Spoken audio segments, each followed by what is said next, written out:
নমস্কার বন্ধুরা, আমি আজকে নীলিমা কুকিং শো থেকে বানাতে চলেছি। এই যে আমি মটর ডাল ভিজিয়ে রেখেছি, কাঁচা লঙ্কা দিয়ে মটর ডালটা বেটে নেব। আর আমি এই যে পাট শাক ছাড়িয়ে আমি রেডি করে নিয়েছি, ধুয়ে টুয়ে এটাকে আমি কুচি কুচি করে নেবো। পাট শাক আমি মটর ডাল দিয়ে বড়া বানাবো। কিভাবে বানাচ্ছি আপনারা দেখতে থাকুন।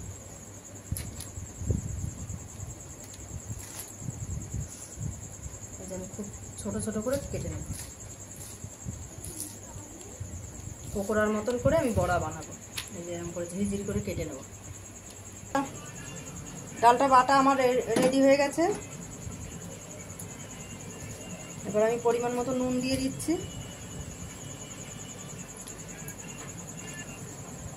পরিমাণ মতন হলুদ দিয়ে দিলাম, পরিমাণ মতন আমি এই যে 1 চামচ জিরা ধনের গুঁড়ো, 1.5 চামচ দিয়ে দিলাম, একটু অল্প করে মিষ্টি দিয়ে দিলাম, খেতে ভালো টেস্ট হয়।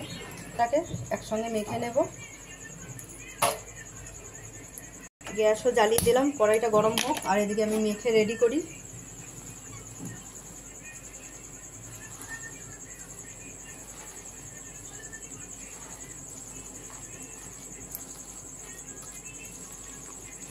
বলো, হয়ে গেছে মাখা রেডি।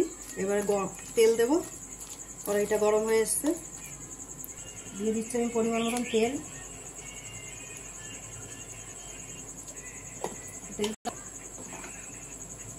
গরম হয়ে গেছে, আমি দিয়ে দিচ্ছি একটা করে।